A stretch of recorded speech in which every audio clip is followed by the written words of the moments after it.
खोड्या ऊस पिकामध्ये आंतर मशागत करायची का नाही करायची, केल्याचे फायदे काय, नुकसान काय आणि न केल्यामुळे फायदा काय होतो, जास्तीत जास्त खोडवे आपल्याला ठेवता येतील।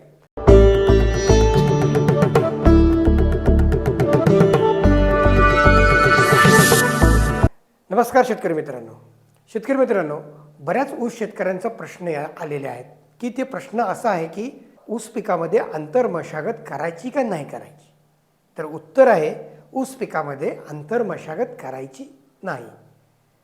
आंतर मशागत का करायची आणि का नाही करायची, केल्याचे फायदे काय, नुकसान काय आणि न केल्यामुळे फायदा काय होतो ह्याच्यावरती ह्या व्हिडिओच्या माध्यमातून आपण माहिती करून घेऊया। शेतकरी मित्रांनो, माझा मागचा एक व्हिडिओ होता खोडवा व्यवस्थापन। ह्याच्यामध्ये मी तुम्हाला स्पष्टपणे सांगितलं होतं की खोड्यामध्ये कोणत्याही प्रकारची आंतर मशागत करायची नाही, कारण की आंतर मशागत केल्यामुळं ऊसाचा जारवा तोडला जातो, माती मोकळी केली जाते, त्यासाठी पाचट जाळावं लागतं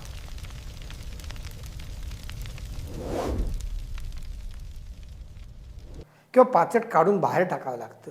तरी आपल्याला ह्यातला कोणतीही गोष्ट करायची नाही आहे, याच्यामुळं उलट नुकसानच जास्त होतं आहे। त्यामुळं खोड्या ऊसामध्ये कोणत्याही प्रकारचं अंतर मशागत करायची नाही। अंतर मशागत न केल्याचे फायदे जास्तीत जास्त आहेत ते मशागत करण्यामध्ये, कारण मशागत केल्यामुळं एकतर जुना जारवा तोडला जातो, जुना जारवा तोडला गेल्यामुळं पिकाची अन्न शोषून घेण्याची क्षमता कमी होते। पण त्याच खोडव्यामध्ये जर आपण पाचट तसंच जागेवर ठेवून अंतर मशागत न करता तसंच आपण ऊसाचं व्यवस्थापन केलं तर जुन्या जारव्याला नवीन जारवा जास्तीत जास्त सुटतो आणि उत्पादन वाढीसाठी त्याचा फायदा होतो। म्हणून शेतकरी मित्रांनो, खोडव्या ऊसामध्ये कोणत्याही प्रकारची मशागत ही फायद्याची ठरत नाही।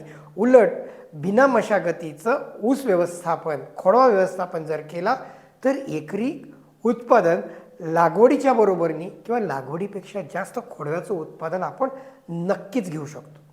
मग शेतकरी मित्रांनो, खोडवा व्यवस्थापन हा विषय अत्यंत महत्त्वाचा आणि खूप मोठा विषय आहे आणि हा जर समजून घेतला तर नक्कीच आपल्याला एकरी उत्पादन खोडव्याचं वाढवता येतं आणि जास्तीत जास्त खोडवे आपल्याला ठेवता येतील।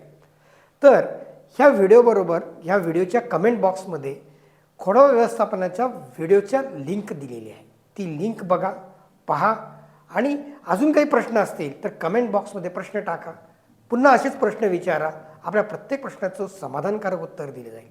आणि ह्या प्रश्नाचं उत्तर एकच आहे, खोड्यामध्ये आंतर मशागत करू नका। शेतकरी मित्रांनो, हा व्हिडिओ जास्तीत जास्त शेतकऱ्यांपर्यंत शेअर करा। हा व्हिडिओ आवडला असेल तर लाईक करायला विसरू नका आणि आमच्या चॅनलला सबस्क्राईब केलं नसेल तर आत्ताच सबस्क्राईब करा। धन्यवाद।